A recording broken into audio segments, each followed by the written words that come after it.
Greetings, denizens of the internet! You can call me Nitro Indigo, and welcome to the 9th riveting part of my Monster Sanctuary stream series.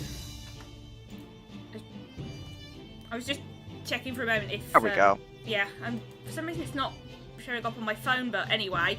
In the last episode, You probably have to reload. I had to... No, yeah, okay, it's working out. Anyway, I had to grind several times in order to beat Zombie-Sauce in a Keeper Duel, but then I unlocked the shifting mechanic and went to Horizon Beach, and then I realised that OBS can't pick up my microphone when it's plugged into USB slot 1. If you viewers notice any glaring technical errors like that in my videos, please let me know so I can correct them as soon as possible, because it's embarrassing when I just go through an entire stream without realising it. Anyway, I suppose I should explain... Actually, we're going for Battle Verse. Shifting for real this time, but after we fought these monsters, of course. I should probably come up with a different team, because a lot of the monsters here are weak to... not weak to water. A lot of the monsters here use water attacks, and some of them are weak to fire. Most of them are weak to either fire or wind. Also, I've got Backset with me this time. Hello, I'm here. The first time before we actually started the stream, because you forgot to hit go live. You scared the shit out of me with your intro because you were so loud. Oh, sorry, I could turn my microphone It was funny. down. Or is it just? Oh no, it's fine. Oh, your voice just Yeah, clipped. it was you. Yeah, I've noticed You are a very loud person when sometimes. I'm editing the audio for my videos, I'll notice I make certain syllables clip, like you can hear it in the latest cover shot where I think the way I say 1,000, because my voice goes up when I'm reading off a script, it clips a bit. And I always worry that those might be annoying to people.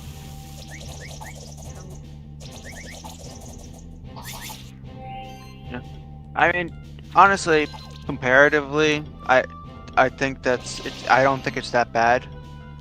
Oh, if anyone's watching, I don't notice it, but that's probably just me. If anyone watching this doesn't know, my latest cover short was about Paper Mario the 1,000-Year Door. Hence why I had to say 1,000. It was really 962, but 1,000 sounds more ominous. Disclaimer, I've never seen Shaolin Showdown. Rounding up. From, but I remember seeing it in an old Mysterious Mr. Enter video. No, they're not rounding up. They'd have to round down in that case. 962. No, no, wait. No, that's rounding up because you're rounding a lower. You're summarising a lower number as a higher number. Oh, but I mean, yeah, it's rounding up, but you have to round down according to math rules, because 62. If it was 65, you could round up, but it's 62, so you have to round down to 60. I know. I was always taught that, like, for you round by multiples of 5. Also, we've got Dodo Egg. We could hatch it, or we could exchange it for a Shock Hopper. Also, I got a couple new monsters last episode, and I need names for them. Well, a couple I just made the Koi, and there's also some other guys who still need names, like Crystal Snail, Mogwai, Ice Blob. So, if you Backset or anyone in the chat has ideas, please let me know.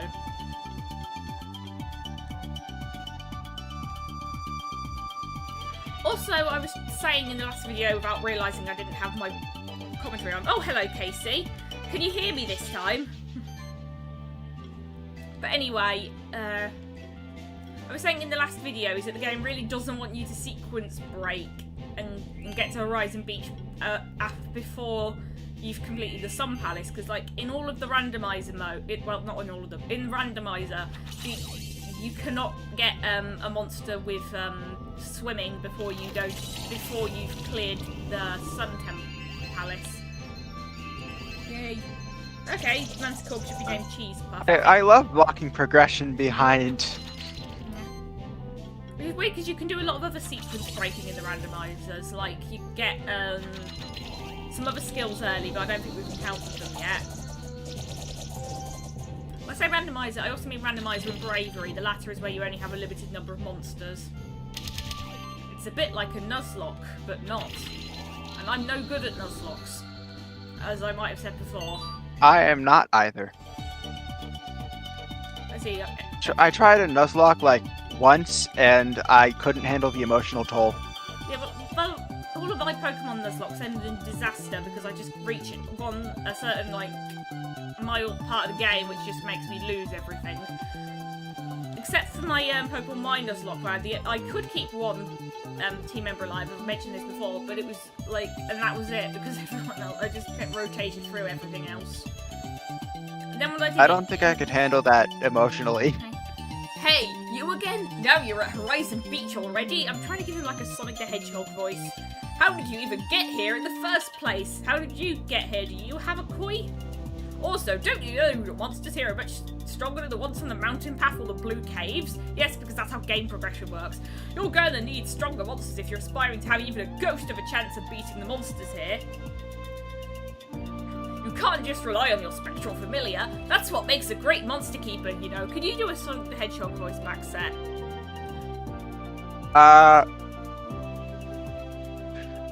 Oh, sorry, popped into my hand. I don't know. I'd love to show you a team of strong what a team of strong monsters looks like, but I've got some important business to attend to. Oh gosh, that's actually quite good. Gotta go fix. You see, there's an old man by the sea who's looking to hire some hire some experienced monster keepers for a treasure hunt. Of course, you haven't heard about it because you don't even qualify. Come on now, Leonard. There's more to a great monster keeper than having strong monsters. For instance, humility and sportsmanship. I'm sure your stream to go will be allowed to participate in the treasure hunt as well. Also, why is Leonard's hair so shiny? I suppose that's true. Alright, you may try to follow in my lead, stream to go. Then perhaps you will become a great monster keeper too. That's not really what I meant. Onward! The old man should be just by the seashore. That's not my voice. The shiny hair thing is lighting stuff. Yeah, but no one else in the game looks like that, as far as I remember.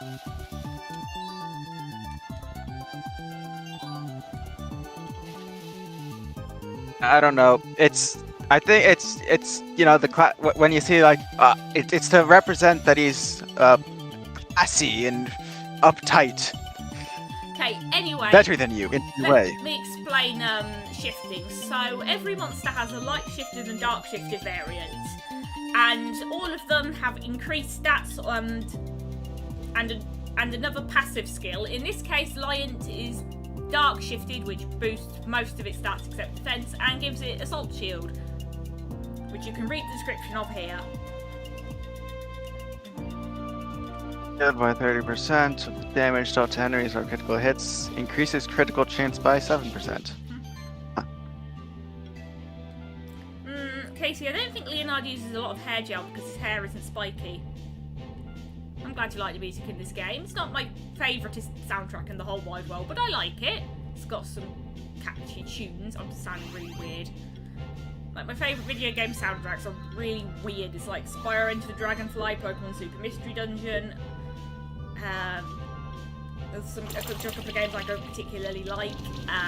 Although I've been replaying Pokemon Super Mystery Dungeon lately, and the main reason I don't like it is just because there's a twist at the end that just makes no sense. I did a video about this a long time ago when I was a wee teenager, because I'm turning Scottish now apparently. Oh gosh, Oh my god. Casey, you just one-hit KO me with that Homestuck reference. I'm sorry. Wait, what Homestuck reference? Check the chat. Oh, Dirk Strider. Oh, I thought you were talking to me and I was a bit confused. No, I was talking to Casey. I assume that's how that's pronounced. No, it's Casey Star. Oh, wait. Star. The star is important. You gotta pronounce it. Oh, I saw one of Casey's comments was some laughing onomatopoeia, just key spam, and it got held to review. And I clicked show, but it said there was another moderator handled it, but I thought this channel didn't have any other moderators. I didn't do anything. Maybe when my channel gets bigger, I'll hire some moderators, but I don't really think I need them now. Same with my Discord server, which you can join from the link in the description, by the way.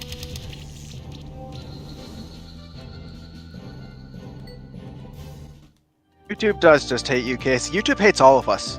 Well, hello there. Remember. What a pleasant surprise guys, oh gosh, this voice is gonna really hurt.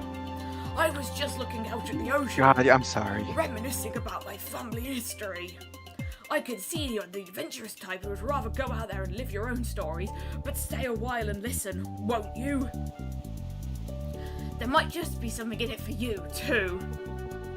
Hey there, Stream to Go. Did you come here to take some time off at the beach? Or did you hear about the treasure hunt that's supposed to be happening around here, too? You've heard right. I'm encouraging monster keepers to go looking for a treasure cave that I believe is hidden somewhere deep under the sea. Under the sea. But first, let me explain a little bit, so you should know I'm not just making all of this up. One of my ancestors actually happened to be... I need to give you important exposition! ...be a very well-known pirate, infamous across the oceans of the old world. He lived around 300 years ago, and he was actually a monster keeper. How many times are you going to say actually? You're probably wondering, how did he become infamous in the old world, even though he was a resident of Monster Sanctuary with no article? Considering the barrier that separated us from the old world, which only very few keepers are allowed to cross on specific occasions. I can't read. I'm telling you, my ancestor had a ship that allowed him to cross the barrier freely, at any time he wished to do so. That, and the fact his whole crew was composed of monsters, made him a terror of the old world seas. I actually kind of want to see that, not necessarily like a Monster Sanctuary related thing, but like, I knew someone who wrote a Pokemon Mystery Dungeon fanfic about pirates, but I've never read it. But eventually, he passed on. Most of his treasures were never found. He did leave behind some clues for his descendants. Of course, our family has always kept these clues for us, for themselves. Well, I decided I want to see the treasures covered before I pass on myself. My own children aren't really interested in it, so now I'm hiring any keepers who have the curiosity. I can't keep doing this, boys. And will to find the treasures. Who knows what could be down there in that treasure If you cave? like, go a bit slower to let the stream catch up, I can do it because I have a really good old man voice. Okay, I'll let you do the next line. Who knows what could be down there in that treasure cave? God, this is the same voice I used for. Also, Casey, of I course, do know for sure that there's a memorial ring down there with the ancient words of our family inscribed on it. Also, Casey, of course an old man lives by the sea. Isn't living by the sea supposed to be good for your health?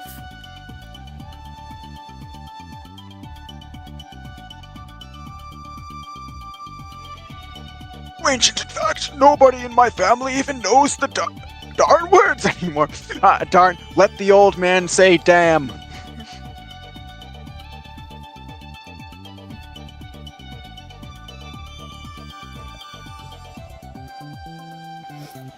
That's all I really care about. Bring me the memorial ring. You can have whatever else you find down there. We're actually looking for sanctuary tokens, one of which could be somewhere at Horizon Beach. If it's rare or has any value at all, you can bet on it that my ancestor took it and hid it down in his treasure cave. I see, it's probably worth investigating at the very least. Oh, I've just used the same voice. Back set, get ready. As I said, my ancestor left behind some clues for us. For one, I'm pretty certain about the fact that the treasure cave is somewhere at Horizon Beach. We're already there. I love stream delays. He also left behind an encoded message, which I've only recently managed to fully decode. It says... Oh, I thought I had this on low latency. Yeah, I think it's always going to be delayed no matter what. Streams are just like this. This is hardly the worst I've seen. Discord won't let me screen share the game to backset. Is it some sort of copyright thing? It's strange. I don't know. It takes 3 to enter the Maw of the Beast. And by copyright I mean DRM. I've never seen a game with DRM for. If it had a DRM, I would assume that it wouldn't even let you stream to YouTube either. Oh, good point. But I know that You just can't stream. YouTube films... Maybe you can't stream with OBS and the thing at the same time. Maybe. Also, a lot of films and TV that you can buy on YouTube have DRMs, you can't even take screenshots of them, which is annoying. Yeah. I've been able to take screenshots off of things that are supposedly DRM'd. It's strange, but I've never been able to video them. I'm sure that must be the final hint necessary to find the entrance to to his treasure cave. Ooh, how intriguing! I'm sure we'll find that treasure. We should be able to find one of those sanctuary tokens in any case, at least. Let's get going. We've got a lot of ground to cover.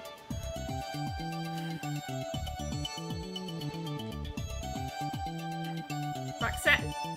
Wait. Wait, there was another keeper who passed through just before you arrived here.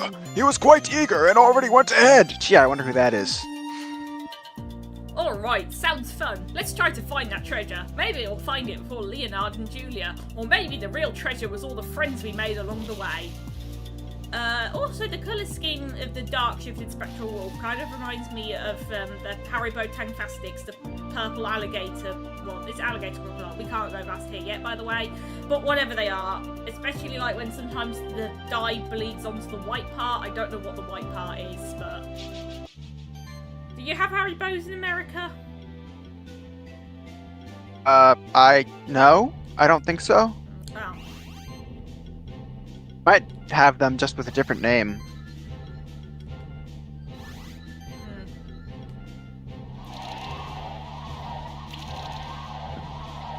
Yeah, it's just kind of like...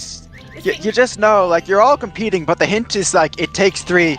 It's gonna need, like, 3 people to stand on different buttons. We got to stick together, cause the best things come in threes. I want this to last forever, with my best friends, you and me. So come on, this is my adventure, this is my fantasy. It's all about my voice can't go this high in the open sea. Also, it's just called koi, not koi fish. Oh, unless you mean actual koi fish, as opposed to koi, Japanese word for love. And also, I've noticed that a lot of attractions here in the UK have koi ponds. Like, I didn't really like Legoland Windsor that much. I went there a long time ago, and like everything had a really long queue, and it just wasn't worth it. And I was like 9, and I still felt like I was too old for it. But I do remember they had this Lego model village that had there was a wrap built around a koi pond, and that was pretty. No, they're not. I don't think anyone calls them love fish, but that koi is a Japanese word for love. A lot of Japanese words have different pronunciations, but they're not synonyms. It's weird. Also, we've got a brawlish. Oh, and we've got 2 dodo eggs, so I can exchange one. So, any ideas for names before I hatch them? What's a brawlish? The brawlish was the orange one that we were just fighting, the fish with fists. That sounds like a name of an old... I'm sorry, I wasn't paying attention. I was reading the chat. Also, the fish with fists sounds like a B movie. Yes, fish with fists. Oh, still can't go down there. I'm too used to it. So we get the thing that lets you swim past the currents. I'm trying to keep it a surprise, but I'm not really sure if it's that surprising, to be honest. I don't. Yeah, I'm assuming. Actually, no, it's not a given because it could just be like it could just it's a puzzle. You have to get through the different currents. There's no way to go against them. This game has iron boots. Go either way. It's been a long time since I played Ocarina of Time, but maybe it's just because I played the 3DS version, but I think the Fire Temple is a lot worse than the Water Temple. At least the Water Temple has good music. I don't know, I also played the 3DS version. I used a guide for the Water Temple. I mean, it wasn't easy for me either, but I don't remember getting frustrated, but in the Fire Temple I kept falling down multiple stories. I don't remember much about playing Ocarina of Time. I was young. Also, here's some brawlish. And also a Nautilid, which is definitely different from Nautiloids, which is the group of cephalopods that includes Nautilus. These guys. I see.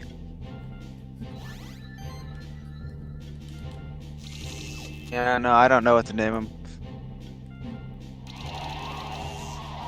I'm now thinking thinking about that weird film, that one Food Theory episode about the goldfish crackers characters lore.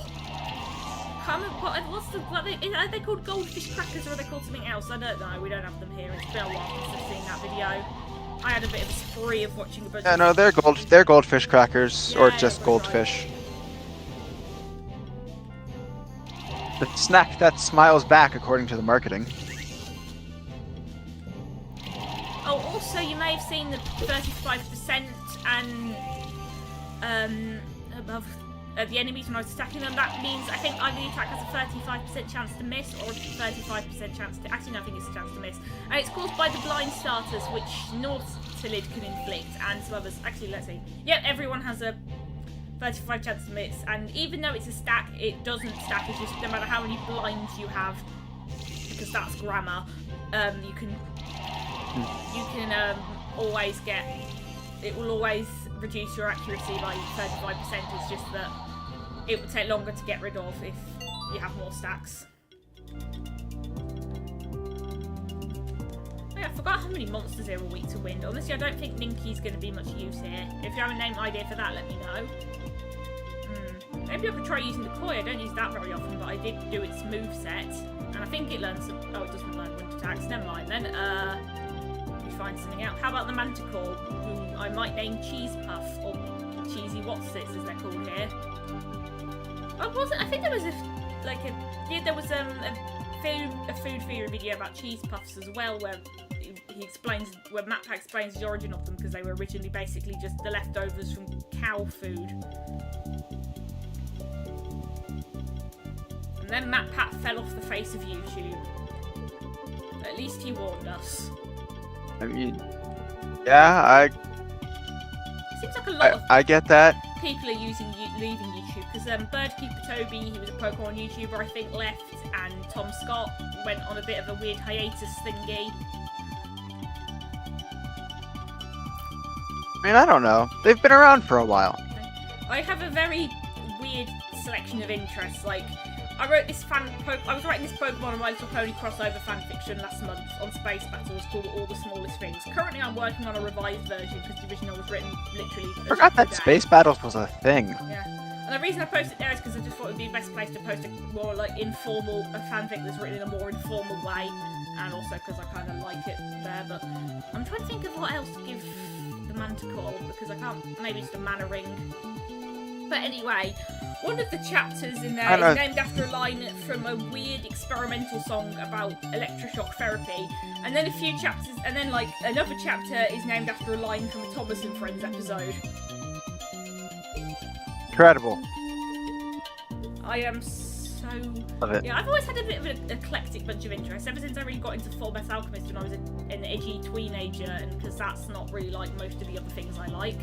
It's about humans, it's very gory, it's relatively realistic.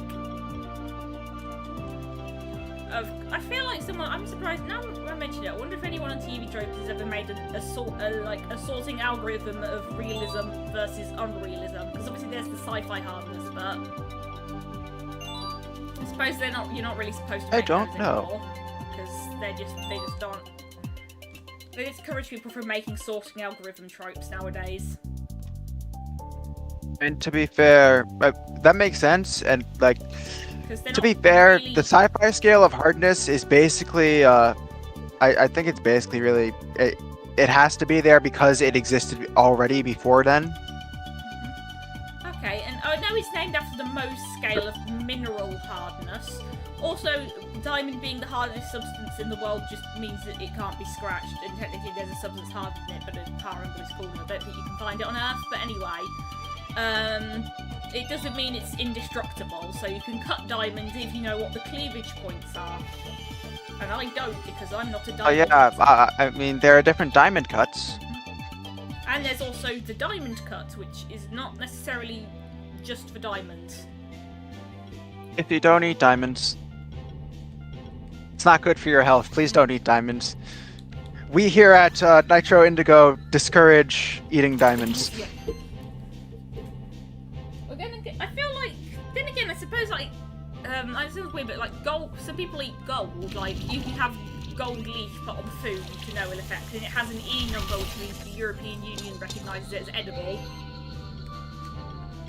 Yeah, but also those people are crazy rich, and I think they're crazy. Oh gosh, I'm doing horribly at this, but I'm like thinking of in the sort of records they have the world's most expensive sandwich, which I think was somewhere in New York, and it was like a ham and cheese toasty or a croque monsieur, I guess, that was like had gold leaf on it, and I can't remember much else. I used to read this. World's most expensive sandwich. Also, Casey, there are plenty of rocks you can eat, like salt or ice. Vsauce did a video about this. Most expensive sandwich commercially available is the quintessential grilled cheese, which sells for $214 US or 132 euros and 64.64. I don't understand how currency works. At Serendipity 3 in New York, USA, as of 29th of October 2014. Oh gosh, that's a lot of detail. The quintessential grilled cheese is served on 2 pieces of French Pullman champagne bread, which is made with Dom Perignon champagne and edible gold flakes with white truffle butter and very rare stuff and other stuff I can't pronounce. It's basically a very expensive grilled cheese. I've actually remembered a surprising amount of these, except it doesn't have ham on it. And by the way, a toasty is what what British people call grilled cheese, and that name confused me because when I was little I thought it was grilled cheese. They just literally meant cheese that was grilled on its own. The name doesn't specify it has bread in it. Like in Animal Crossing Wild World, where and neither does cheese toasty. You can donate to that charity, which may or may not be a scam by Tortimer. And they mention that the villagers, like in that town, I think it's called like Boondocks, that have grilled cheese without like. It just made me picture like just someone with like grilled cheese and gravel. It just made me picture like some cheese that had been melted onto the gravel. I'm not taking that bet, Case. $20 is not worth it when this sandwich is worth $240. I need at least the price of the sandwich, if not more, to take that bet. You know, that's what I think Mr. Beast would do. I mean, I don't watch many of his videos, but I watched one where he lives underground for a week. Oh, and I've got a Yukon egg as well. And Yukon is. And like, I mean, I would bet for that it doesn't taste as good. Like, no way it tastes as good as an actual grilled cheese. Mm-hmm. Is Mr. Beast the biggest YouTube guy on YouTube? Any name ideas for the Yukon? Oh, hold on, I need to actually see it. Name these later. I need to start paying attention. I'm sorry, I need to start paying attention. Also, this has an absolutely insane backstory, and I'll go and read it after I've come up with a name or decided to name it later. I can't. Okay, that's good. I'll use I can't then, Casey. That is good. Crab. Brawlish. Crab dance. Any Dancing ideas crabs. for Brawlish? Not to confuse with Brawly from Pokemon Ruby and Sapphire, who has a very similar colour scheme. Actually, should I just name him Brawly? Wait, no. What's it? What's the one? What's the name of the bar in SpongeBob where you gotta Salty split. You gotta be tough. Yeah. That's probably too long, but like it reminds me of that. It reminds. It's been a long time since I've seen SpongeBob, and I'll hatch one of the dodos. I haven't even seen it. Yeah, we're kind of like. I don't watch SpongeBob. I know the memes though. Yeah, I haven't watched SpongeBob since I was quite young because, like, I just lost interest in television in general, and then I watched a bunch of negative reviews of SpongeBob, which made me lose interest in the show as a whole because I watched a lot of episodes as a kid that people consider bad, and then I felt kind of embarrassed. KFC for the dodo. I'm not sure if Dodo FC would taste. Kentucky Fried Dodo would taste very good because apparently dodos didn't taste very good, but. Some people eat pigeons, and those are like dodos, so who knows? Actually, do people eat pigeons? Free the pigeons? No! Hey, who's up there? Oh, it's you. Fate is truly a harsh mistress. I'm stuck down here, fated to starve in complete isolation, and just when I think I'm seeing a ray of light on the dark horizon. Don't listen to him. We need your help. We can't get out of here on our own. but don't just rush into this pit like we did. You'll need a flying monster. I mean one that is capable of improved flying. It is true, what my trusted companion is saying. For better or for worse, you are our only hope. What is this, Star Wars? I can tell you, though, that there are flying monsters on the eastern cliffs of Horizon Beach that are capable of improved flying. Oh, you just dipped out for a moment. My whatever voice, my connection. I mean. So what you have to do is get one of those. Shouldn't be too hard, I hope. We should probably help them, right? Even if it's Leonard. Leaving them down there would just be cruel. We're gonna need a monster capable of improved flying, though. Let's try to get one of the eastern cliffs of Horizon Beach, as Leonard said. Or maybe we can find a way to evolve one of our normal flying monsters so it can fly higher. So, unlike improved swimming, which, spoiler alert, also exists. Actually, we've already encountered monsters with improved swimming, I just haven't gotten it yet. Actually, does Brawler, what does Brawler have? No, it has tackle, which means we can finally move blocks. But anyway, improved flying, you can get that early in randomizers, so that's cool, I guess. And I kind of forgot that, as I said, I'm not you. Oh.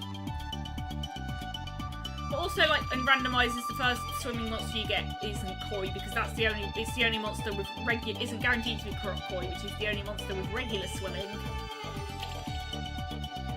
Which means that you can also get some fully evolved monsters from eggs in randomizer and bravery, which is kind of weird, but it seems like I have this like, it seems like the game is trying to imply that the eggs aren't how how the monsters normally reproduce, but there's some sort of magical construct that allows keepers to raise monsters. At least that's the impression I get. I mean, I come up with some weird interpretations of things sometimes, but yeah. I don't know. Your monster has an egg. We don't know how it got there, despite being professional monster breeders. Yeah. It feels a bit weird how Pokemon was just sort of very, like, trying to make where eggs come from too complicated. They could just say, this is a kid's game, so we can't specify. I mean, in 1010, they don't try to build up some weird... They did! That's what they did! They're like, we have no idea how it got there, and leave it at that. And you know what? That's fair. I don't know how a lamp and a sludge monster reproduced either. Yeah, also, I honestly kind of don't really like how obtuse the breeding mechanics in Pokemon are. Like, actually, the first Bulbapedia page I ever saw was about, was the one for the field egg group, or the ground egg group, it was called at the time, because someone linked to it on a forum I was on, because someone had asked a question about Pokemon breeding, and it's like not something that's ever mentioned in the games. And honestly, I think most Pokemon breeding mechanics aren't diegetic, which means they don't exist in the universe, because A, I don't think they've ever been mentioned in any storyline, and B, they don't really make much sense if you try thinking too hard about them. But also, it turns out Nidorina and Nidoqueen not being able to breed wasn't a mistake, and I have no idea why they stuck to that, but not other weird bits of canon, like, all the references to the real world in Gen 1 Pokedex entries, for example. That's the first one that comes to mind. Because I remember a lot of people say, the Pokemon shrinking is just early installment weirdness, but I've also heard that everyone in the Japanese fandom, it just knows that, so... It's also not, because that's explicitly canon in Legends Arceus. That's how it works. That matches the clue, doesn't it? Takes 3 to enter the Maw of the Beast, wasn't it something like that? I already tried those switches on the ground though, nothing seems to work. Putting rocks on them definitely doesn't help. I guess the clue is meant that we need 3 people. Maybe there's someone else around here who can help us, or somebody, whatever. I saw Leonard a bit earlier around here. He was in the cave just above us. Maybe you can find him there and convince him to work with us? I know that can be tough since he's always so full of himself. Maybe beating him in an old-fashioned keeper duel will do the trick. Honestly, I think the reason why people thought the Pokemon shrinking thing was so jarring is because in the anime, the Pokemon just don't shrink when they go into Pokeballs, unlike in, say, Adventures. Because instead they just turn into some glowy light stuff, and so people just assumed, oh, Pokeballs turn Pokemon into glowy light stuff. Because that's kind of how the animation looks. In the anime, in the Porygon episode that got cancelled, they go inside a Pokeball. Oh, I thought they went into So Pokemon storage. apparently they get digitized in the anime. But also, I don't care about anything the anime says because it's not the games. Yeah. Also, although actually no, that was the Pokemon storage system in that episode, but then they never mentioned it again. I mean, technically, it's really the same difference, honestly. I don't know. I don't really take what the anime says too seriously. I mean, I take it slightly more seriously than adventures because I just don't like adventures. Adventures, I beat it up in a dark alley and stole all the parts I liked. That's it. Oh, did you like the Auras arc, which is what you talked about in the Jujutsu Book Bites cover video we did together? I can't remember the number right now. Oh, you're normal about Nautilus. What's your history with Nautili, Casey?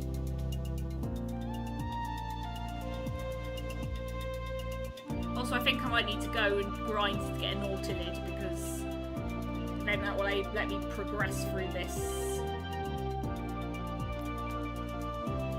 Oh, come on. I went the same way twice. I'm not really good at remembering these things. I mean, I got all the Aura stuff from the anime and Super Smash Bros. Actually. I've read like the first volume of Avengers, but I never really felt that. And I kind of sometimes I'm interested in things I hear about it, but I'm not really like desperate to buy it. It's not. It doesn't. It's. I mean, one, it's expensive, and two, it doesn't really feel worth it to slog through all the what the fuck moments to get to the good moments. Oh yeah, like that. Shout out to the only blind kid in Hoenn who can read Braille, apparently. It's important. I didn't know about that, but I It's did an know actual that, plot point. I'm like, not even joking. There's an Eevee that can evolve and de-evolve because it has the powers of Articuno, Zapdos, and Moltres in it, and then it permanently evolves into an Espeon later. And that's why apparently and that may or may not have anything to do with Red having an Espeon in Gen 2. Gets changed Come on, to a Avengers. Lapras. Weird, man. Is it Lapras that replaces the Espeon? I can't remember. In Gold and Soul Silver?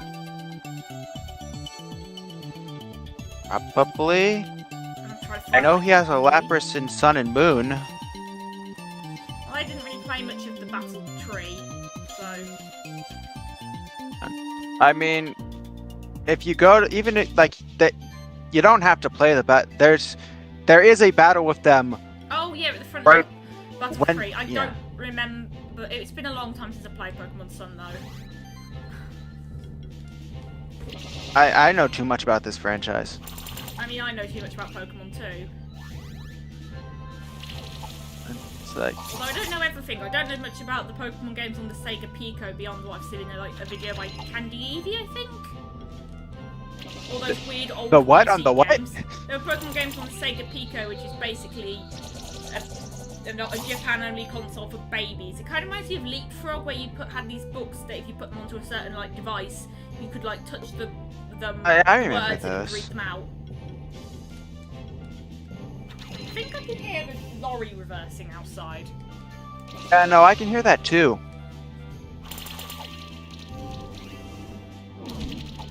Oh.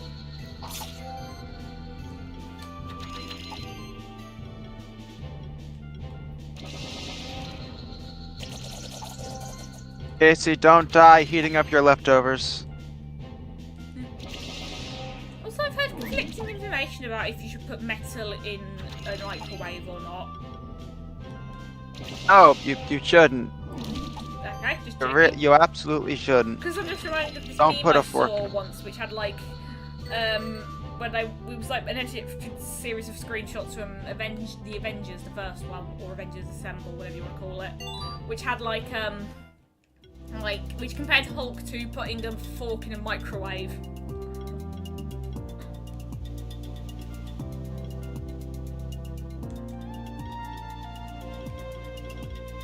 Like a bad idea, Casey. I think you are lucky. Like there's like maybe a small amount of metal, but like that's risking it. Like fork in a microwave is bad, genuinely. Please do not ask me for health and safety advice. I am not a professional. Like Nitro Indigo takes no responsibility. No, I'm not. for- I'm not a trained professional either.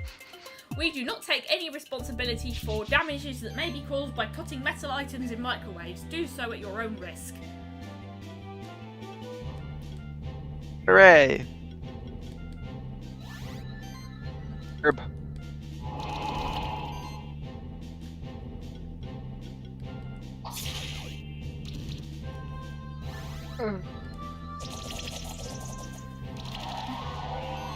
Full beam.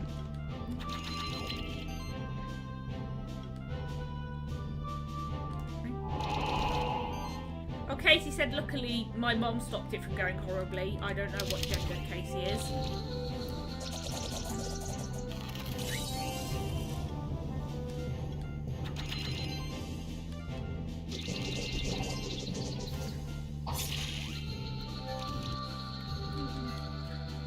Oh, we've got a silver feather, which will let us evolve our Vero into... I've forgotten what it's called now, but the big blue bird. Silvero, that's it. So we can rescue Leonard, unfortunately. Also, this area is quite big, so I don't think I'll be able to get through it in one stream. I've already been going for over 40 minutes, and it's usually an hour long.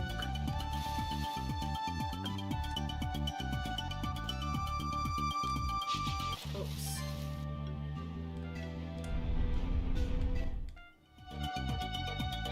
So let's return to keep strong. Let's do. Actually, I might as well don't. Actually, no, I'm not going to donate I'm going to donate that Ucan egg, but not my dodo egg. Actually, I might as well just do a bunch of other stuff I can do that's been opened up, and then we can continue in Horizon Beach next time.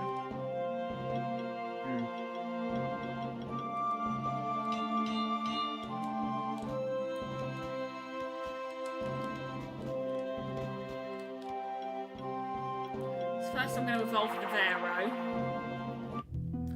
Also, is Vero based on anything from mythology, or is it just a bird? Because I don't know. Silvero's the journal entry says it's based on the rock. Also, oh yeah, I was going to tell you about Ucans. So this one's specifically in the history section.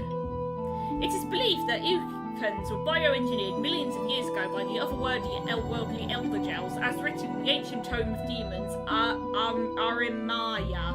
They served as workers and gatherers, sent out to all the corners of the earth to collect rare minerals that the elder gels required. The Ucans first laid the foundation of the mighty ancient elder gel empire. However, when the Ucans were ordered to attack their fellow ocean monsters, they were the first. I think the J is an H. What? Well, no, because they're jellyfish. Right. Spoilers. They were the first of the Elder Gel's minions to rebel against their masters. Despite eons of servitude, they remain true to their original nature, and so it is known that Ucans owe their allegiance to only the ocean itself. Yep. This is absolutely crazy, and it has no relevance to the plot whatsoever.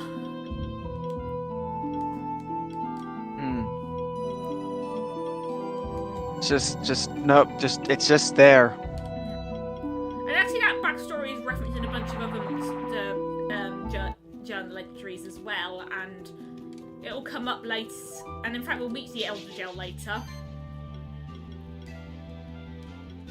Yes, my favorite Mass Effect alien. Wait, aren't there those aliens in Mass Effect that look like jellyfish? I can't remember what they're called. I've never played Mass Effect. I just know Yes, about yeah. them. Yeah, that was they're called the Hanar. Oh, I was going to say Hath, but I'm probably thinking of Hoth from Star Wars.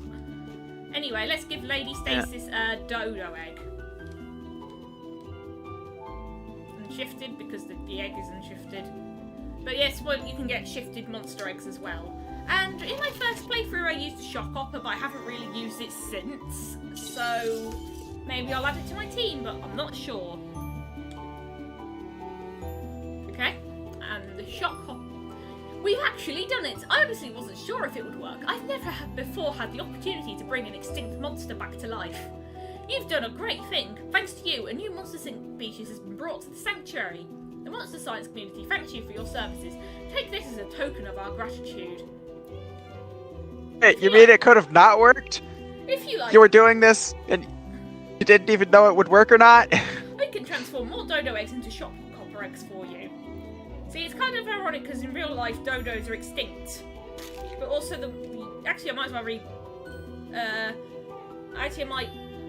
Do you have any name ideas for the shock hopper, or should I wait until next? Or should I wait to name it? looks like the penguins from Mario are the ones. Not really, besides being blue, which is just how a lot of. Maybe I'm thinking of it. Maybe I'm thinking of a different game, but it looks.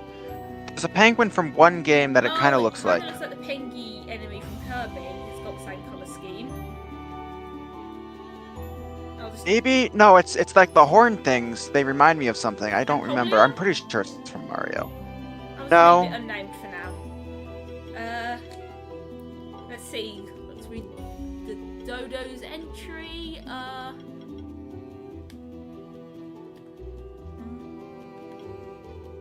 Dodo's was discovered on a small remote island only a few years before the Monster Sanctuary was created. Their tropical island was like a carefree paradise to the dodos since they were free of any predators and had an abundance of food.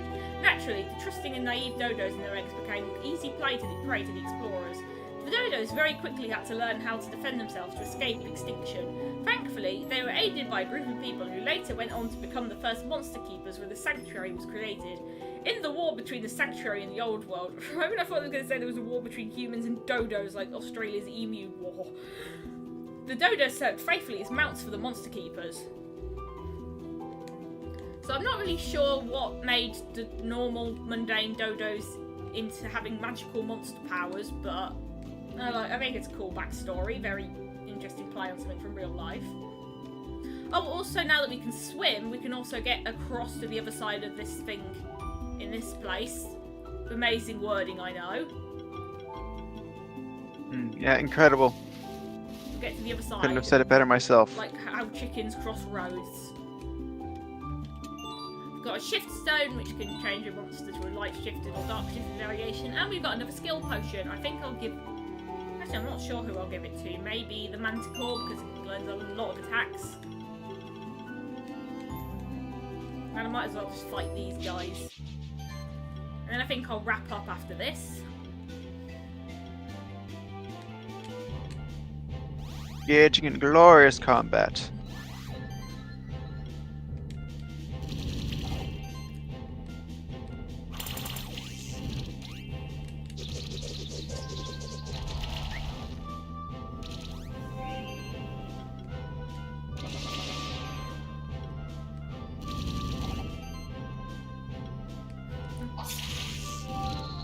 Gosh, that was quick. That's what I mean. I really like the battle system again. You can go so quickly sometimes. Especially because I think I have this on like 300% speed. Oh, I've got a mini Taur. I mean, I've already got one, but that was Mega Taur. I don't know if we've gotten that one yet, but... So next time in my riveting stream series of Monster Sanctuary, I will finish up in Horizon Beach and rescue Leonard. Until next time, stay interesting!